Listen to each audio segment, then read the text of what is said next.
مزید فروغ دینے کی ضرورت ہے ان دونوں ملکوں کے درمیان. عمران خان صاحب سے بحرین کے نیشنل گارڈ کے کمانڈر جنرل شیخ محمد بن عیسیٰ الخلیفہ نے ملاقات کی تھی, اور اس نیشنل گارڈ کمانڈر کے ساتھ جو ان کی ملاقات ہوئی اس میں وزیر اعظم کو بادشاہ ولی عہد اور مملکت بحرین کے وزیر اعظم کی جانب سے تہنیتی پیغام جمع پہنچائے گئے ہیں. پاکستان کی عوام اور حکومت ان کی جانب سے بحرین کی قیادت کے لیے وزیر اعظم عمران خان نے نیک خواہشات کا اظہار بھی کیا ہے. بالکل, تو یہ بڑی اہم ملاقاتیں ہو رہی ہیں. ایک طرف حکومتی اہم سچویشن دیکھ رہے ہیں, پولیٹیکل جو سیاسی صورتحال ہے خاصا گرم دکھائی دے رہا ہے, لیکن اس کے برعکس وزیر اعظم اور ان کے جو وزراء ہیں وہ جو خارج کے معاملات ہوں, داخلی امور کے معاملات ہوں یا پھر تجارتی امور کے معاملات ہوں, وہاں پر خاصے ایکٹیو نظر آ رہے ہیں. اور اسی سلسلے میں وزارت داخلہ کی طرف سے بھی ایک نوٹیفیکیشن جو ہے وہ جاری کر دیا گیا ہے, اور یہ نوٹیفیکیشن بہت سے لوگوں کے لیے تو بڑی انرجی لے کر آیا ہے, لیکن ہمیں ہمارا پتہ نہیں ہے کیونکہ کوئی بھی سرکاری ڈیوٹی آپ کو بالکل گھیر سکتی ہے. تو وزیر داخلہ نے 21 مارچ سے 24 مارچ تک وفاقی دارالحکومت اسلام آباد میں مقامی تعطیل کا اعلان کیا ہے. جی ہاں, پہلے یہ کہا جا رہا تھا کہ 22-23 کی چھٹی ہوگی, 21-22-23 کی چھٹی ہوگی, اب تو 4 چھٹیاں آپ کو مل رہی ہیں جناب. 21 مارچ, 22 مارچ, 23 مارچ اور 24 مارچ. جب 4 چھٹیاں آپ کو مل جائے تو آپ خود ڈیسائیڈ کر لیں کہ آپ نے اپنی فیملی کو کس طرح سے ٹائم دینا ہے. کیونکہ کل بھی میرے دوستوں سے جب ملاقات ہوئی, بات ہوئی, تو وہ لوگ تو مالم جبہ, گبین جبہ اور نتھیا گری کی طرف جانے کا پلان کر رہے تھے. تو آپ لوگوں کے پاس بھی ایک سنہری موقع ہے, اسپیشلی اسلام آباد کی جو عوام ہے, 4 چھٹیاں مل رہی ہیں آپ کو بلک میں, تو انجوائے کیجیے جناب. اچھا, بچوں کو چھٹیاں زیادہ مل گئی ہیں. میری بیٹی تو پراپر کاؤنٹ کر رہی ہے نا کہ بابا نہ ہوں چھٹیاں ملی ہیں, Saturday Sunday and then 5 days off and again Saturday Sunday, تو ان کو تو ان کا اسکول آف ہو گیا. اسپرنگ ویکیشنز تو بیٹی تو میری بڑی خوش تو آیا ہی نہیں, یہ ویکیشنز ہی آ گئی ہیں. ایبسلیوٹلی. اچھا, میرا نے مجھ سے پوچھا بھی, اس نے کہا بابا یہ اچانک سے سمرز آ گئے ہیں, یعنی پراپر سمرز آ گئے ہیں, کیونکہ وہ اس کی آئس کریم کی جو ایک پابندی تھی وہ ہم نے ہٹا لی ہے نا, تو ہم آئس کریم وہ کھا رہی ہے. NCOC نے ڈیزالو کر دیا معاملہ, انہوں نے کہا جی اب کھائیں اب آئس کریمز, تو کہتے ہیں بابا یہ تو ڈائریکٹلی سمرز آ گئے ہیں. اینی ویز چلیں بڑھتے ہیں آگے جناب, اور ہمارے پاس ایک خبر ہے بڑی پیاری. عمر چھوٹی ہے, کارنامہ بڑا ہے, کام انہوں نے کیا ہے خاصا بڑا. ہم نے 2 روز پہلے خبر آپ سے شیئر بھی کی تھی, آج پھر ڈسکس کرتے ہیں. سنوکر کے نئے عالمی چیمپئن احسن رمضان کی بات کرتے ہیں. دنیا کے تیسرے کم عمر ترین چیمپئن وہ بن چکے ہیں.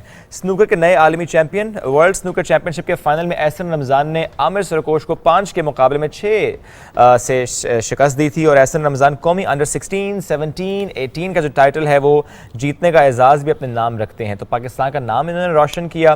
آج بنے ہیں ہمارے مہمان, تو انہیں سے کرتے ہیں گفتگو. السلام علیکم احسن, کیسے ہیں آپ؟ وعلیکم السلام, شکر اللہ پاک کا. گریٹ. احسن سب سے پہلے مبارکباد, پہلے بھی ماشاءاللہ ٹائٹل آپ کے پاس خاصے زیادہ ہیں, اور ایک نیا ٹائٹل آپ کا کم عمر ترین ہے. اچھا, وہ باتیں بعد میں. ماشاءاللہ احسن بڑی تیاری کے ساتھ ہمیں نظر آ رہے ہیں. احسن اب بہت اچھی لگ رہی ہے ماشاءاللہ شوٹنگ میں. جی اللہ پاک کا کرم ہے, اور اس کوٹ کو اللہ تعالیٰ جسے چاہے پہنا دیں, یہ اللہ پاک کی خاص کرم نوازی ہے. زبردست. احسن تھوڑا سا میں چاہوں گا ہم بیک گراؤنڈ میں جاتے ہیں. کس ایج سے آپ نے سنوکر کھیلنا شروع کی, اور سٹڈی کیسے کنٹینیو کر پائے, کیونکہ کچھ ہم نے سنا اس بارے میں کہ خاصی مشکلات کا سامنا کرنا پڑا, فیملی کے کچھ ایسے حادثات پیش آئے. تو میں چاہتا ہوں ذرا بیک گراؤنڈ میں ہم جاتے ہیں پہلے کہ سٹارٹ کیسے ہوا. جی میں بہت چھوٹا تھا, مجھے خود یاد نہیں ہے میں نے کس ایج میں شروع کی ہوگی, لیکن تقریباً 7-8 سال کی میری ایج تھی جب میں نے شروع کی تھی. اور میرے جو پاپا تھے وہ گھر میں ہم نے بلیئرڈ رکھی تھی جس کے اوپر پوائنٹ ہوتے ہیں, تو وہی کھیلتے تھے. تو میں وہاں پہ اکثر کھیلتا تھا, تو مجھے ڈانٹتے تھے کہ بیٹا نہ کھیلا کرو, چھوڑو اسے, اسٹڈی کرو. تو ایک دن انہوں نے مجھے کھیلتے ہوئے دیکھا, تو کہتے چلو اللہ تعالیٰ آپ کو کامیاب کرے, میری خواہش ہے کہ آپ اس گیم میں کامیاب ہو سکیں. تو اسی ٹائم پھر میں نے سنوکر کھیلنا شروع کی. تو پھر کچھ ٹائم گزرا, تو میری والدہ تھی وہ بہت کہتی تھی کہ اسے اسٹڈی کرنے دو, آپ اسے غلط کام پہ لگا رہے ہیں. پاپا کہتے تھے نہیں کہ انشاءاللہ یہ کچھ اچھا کرے گا, مجھے امید ہے. تو کچھ ٹائم بعد پھر والدہ میری وفات پا گئی, اور پھر مجھے کافی مشکل کا سامنا کرنا پڑا, اور پاپا بھی پھر کافی ڈانٹتے تھے کہ اب آپ سنوکر کھیلنی ہے کہ اسٹڈی کرنی ہے. میری یہی کوشش ہوتی تھی, میں کہتا تھا کہ میں دونوں کروں گا. پھر کچھ ٹائم بعد میں نے نیشنل میں پہلی بار کوالیفائی کیا 2017 میں جونیئر میں, تو میں نے کوارٹر فائنل لوز کیا نسیم اختر سے, اور اسی سال وہ ورلڈ چیمپئن بن گئے تھے, جونیئر ورلڈ چیمپئن.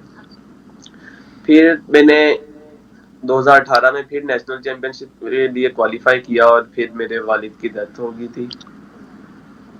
پھر میں نے 2020 میں 19 میں انڈر 16, انڈر 18, انڈر 17,